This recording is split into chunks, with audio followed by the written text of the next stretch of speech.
Yo, what's up, guys? Welcome back to another episode of Center for Cinephiles. Episode 2, Season 2, Stephen Armstrong here. Today, on this subset of The Edit, we're going to be talking about Mission Impossible. What about it? The new movies coming out. Recently, probably in the last month or so, couple months, there's been talk in the news, well, it's been confirmed that Hayley Atwell, who we know from the Captain America movie, Agent Carter, and if you've seen, you may have seen her in Black Mirror. She's been around, and she's pretty cool too. So we know that she will be in the new Mission Impossible movies coming out, 7 and 8. Which is ridiculous that they're going to shoot them concurrently, back to back, so they must be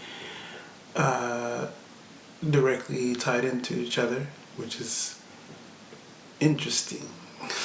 Well, what you've seen actually with the most recent ones with Rogue Nation and Fallout, and particularly how Fallout ties into number 3 and subsequently Ghost Protocol in different ways. So 3, 4, 5, and 6 have some threads that tie those films together.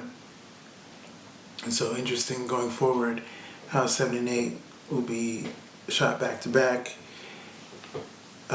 connected to each other, it seems. But that's not what I want to talk about. What I want to talk about is the fact that there are more Mission Impossible movies coming. Now, fans of the films obviously are going to be open for more. Right, especially if it's good. The inclination to want more is seems fairly normal. Seems to be expected. You may know this about me now if you've been following any of the videos that I've done. Is that I'm not necessarily a fan of the fact that there are going to be more movies. Here's why. I love the films, right? I love all of them. I just think, narratively, Fallout ended so perfectly. Tom Cruise did the most ridiculous things in that film.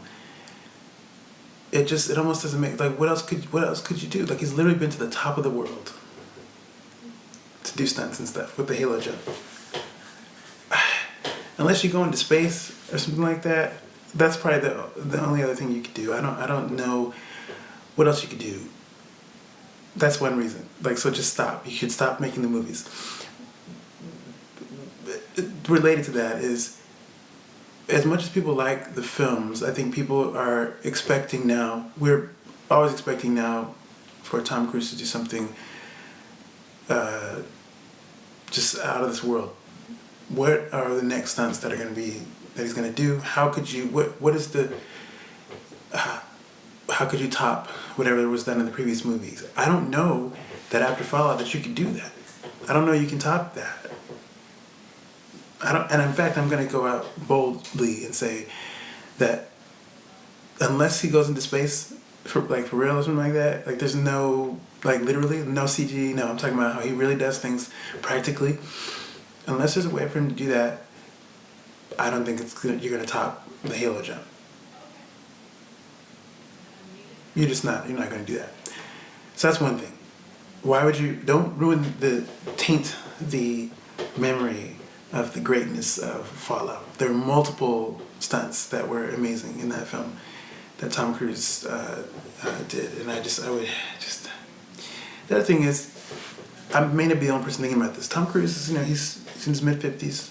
So now he's very spry. He's got a lot of energy. It's clear the man is, in control of what's going on. However, he's in the mid-50s, and the concern that, broken bones and, serious injuries that could halt production and things like that could take place is a real concern that I have just as a human for Tom.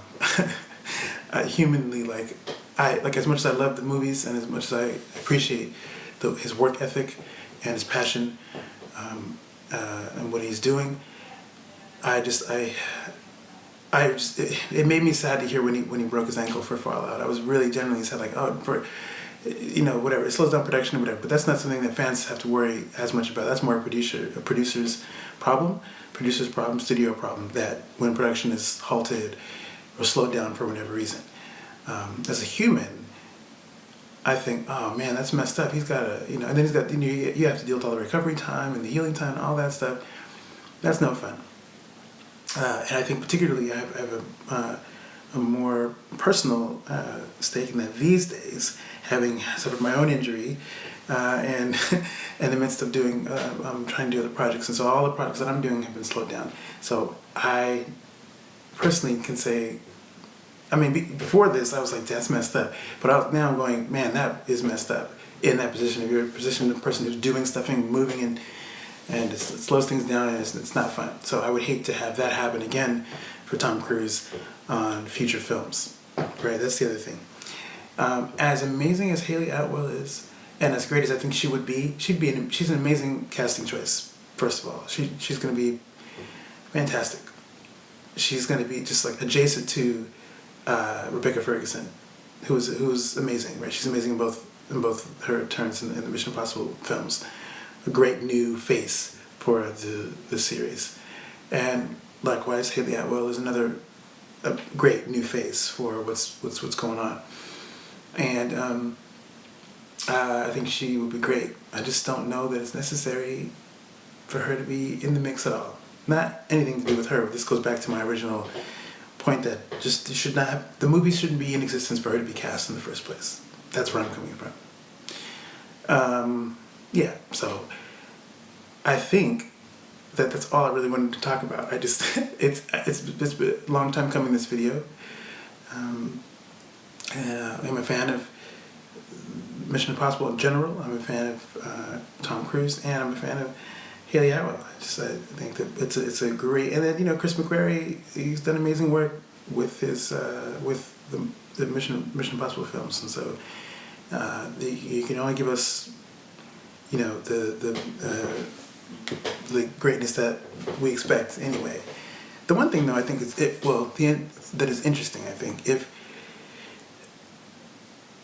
what I think would be cool if you didn't go big stunts wise, right? The one thing I think would be really cool with newer Mission Impossible films is that you strip all that down to the sort of bare essentials. If you go back to the original television show, for instance, which is one of the things that was cool about Mission Impossible 3. Mission Impossible 2 was like action movie status, like all the way, right? Not enough focus on like the team. Mission Impossible 3, what I thought was great about that film was that you from 2 to 3, you go back, you strip it down a little bit, and you focus on Ethan Hunt as a human, as opposed to an action hero. But not only that, you also have more team elements, which calls back to the show for me. When I think back to the original 1960s television show, which I was a fan of since I was a kid, I've watched it in different forms, different seasons and stuff as a kid. And one thing that I really liked that the Mission Impossible 3 did was that they really highlighted the team in different ways. Even though it was still Ethan Hunt story, you had the team members prominently featured and stuff like that. So I think if the new films do that, if they pare it down in a way that is reminiscent of Mission Impossible 3 and more true to the spirit of the television series, I think that could be cool, because we hadn't seen that really in a while. Because after 3, Ghost Protocol was cool, still very focused on the Ethan situation, but you had there was a talk about Jeremy Renner, for instance, that he was possibly going to take over leading duties from Tom Cruise at some point. Obviously that didn't happen. You had something in the mix where there was other key characters, people who had key pieces going on, and I think that would be cool to pare it down after the high octane stunts and crazy action and stuff like that. I don't know what else you could do after that. The only thing you could do is go smaller, more intimate, more personal. And especially since now all the stuff with Julia has been tied up effectively with how Fallout ended. I don't know that she's gonna even need to be in the mix anymore.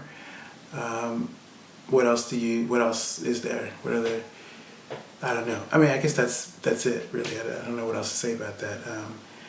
And the other thing, I don't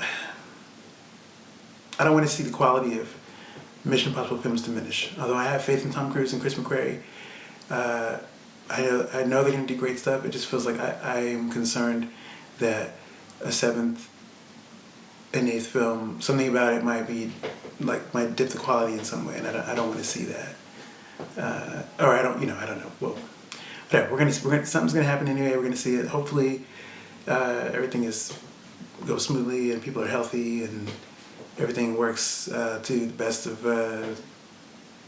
their abilities and stuff like that. So, I think that is all I have to say on that particular topic.